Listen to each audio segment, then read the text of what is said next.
अब इसी में जलकर मर जा। दुष्ट तांत्रिक की भयानक हंसी गुफा में गूंज उठी। धड़ाम धड़ाम, छत से बड़े बड़े नुकीले पत्थर टूटकर गिरने लगे। राजकुमारी बच के, गिलहरी चीकू जोर से चीखी। शशिकला ने फुर्ती से चीकू को अपने थैले में डाला और एक विशाल चट्टान की आड़ में कूद गई। जहरीली नदी की तपिश उसके चेहरे को झुलसा रही थी। पूरी गुफा ऐसे कांप रही थी जैसे अभी ढह जाएगी। मूर्ख लड़की, दुष्ट तांत्रिक हवा में तैरता हुआ गरजा। चट्टान के पीछे छिप गई। उसी चट्टान को देख। शशिकला ने ऊपर नजर उठाई। जिस चट्टान के नीचे वह छिपी थी उसमें गहरी दरारें पड़ चुकी थीं। अब कोई रास्ता नहीं। शशिकला ने आंखें मूंद लीं। इधर, जल्दी, इस तरफ। अचानक जमीन के नीचे से एक घबराई हुई भारी सी आवाज आई।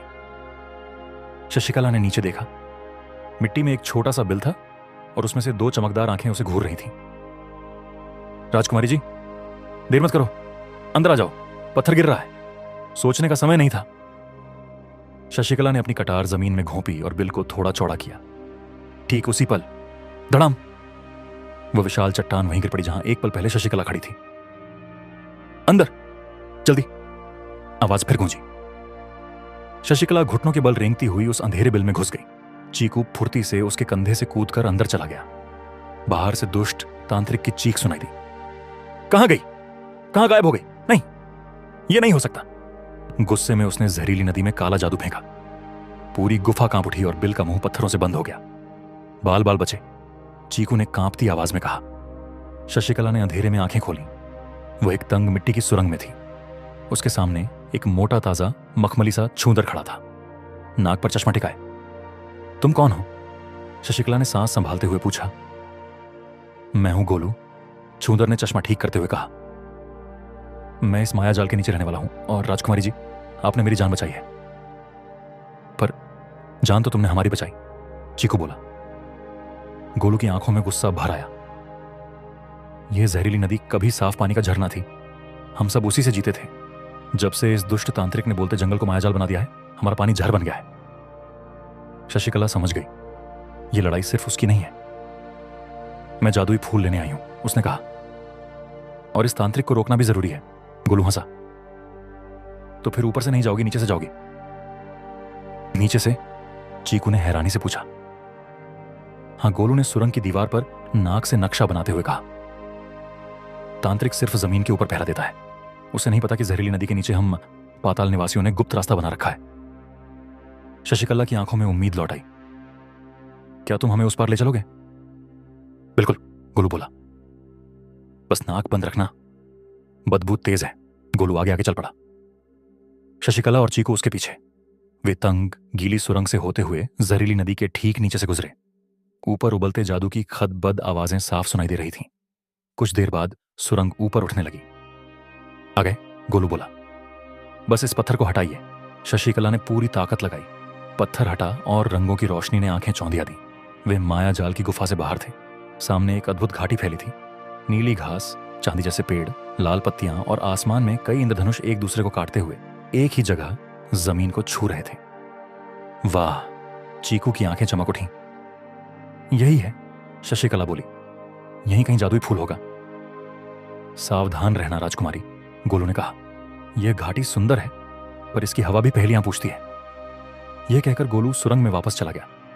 शशिकला और चीकू ने जैसे ही नीली घास पर कदम रखा, हवा में एक मीठी रहस्यमयी आवाज गूंजी। ठहरो अजनबी, इस घाटी में यूं ही कदम नहीं रखते। पहले मेरी पहेली सुलझाओ, वरना यहीं भटकते रह जाओगे। वह मीठी संगीतमय आवाज सप्तवर्ण घाटी में हर तरफ गूंज रही थी। शशिकला और चीकू ठिठक कर रुक गए। ये कौन बोल रहा है? चीकू ने डर के मारे फुसफुसाकर पूछा।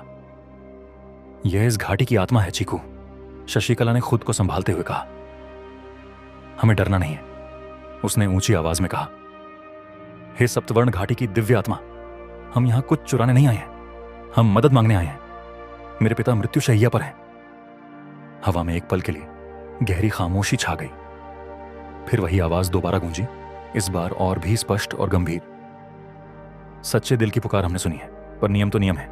तुम्हारे सामने खुलेंगे 3 रास्ते, 3 इम्तिहान। चुनना होगा एक, जो ले जाए तुम्हें तुम्हारी मंजिल तक।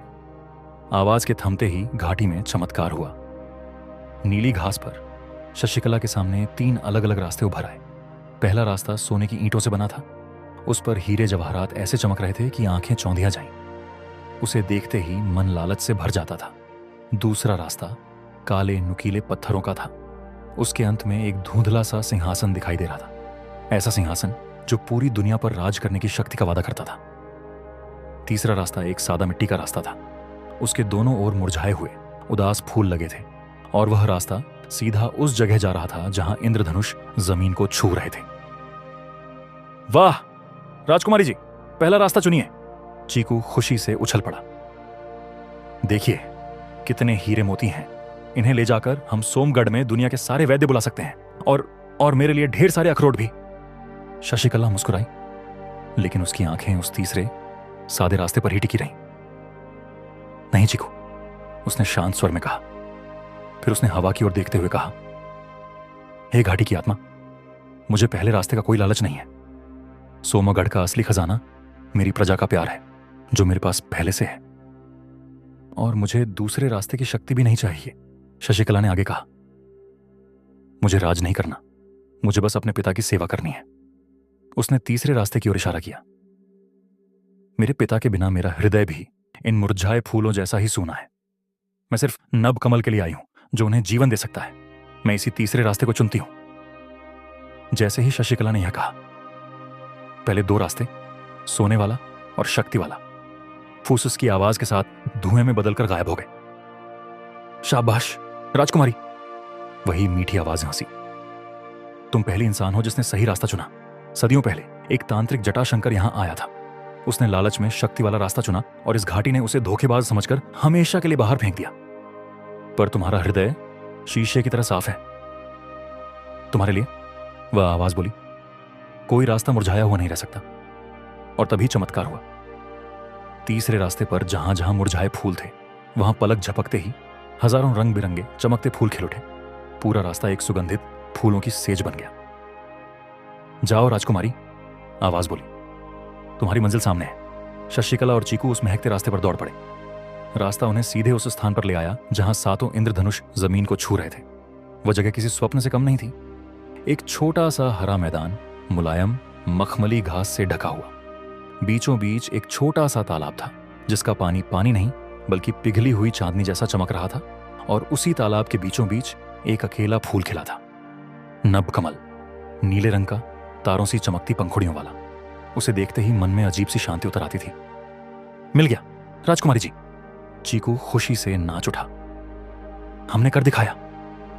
रुको चीकू, शशिकला ने उसे रोका, इतनी आसानी से नहीं। तभी उसकी नजर तालाब के किनारे पड़ी। मखमली घास पर एक विशालकाय यक्ष गहरी नींद में खर्राटे भर रहा था। वह इतना बड़ा था कि एक छोटा पहाड़ लगता।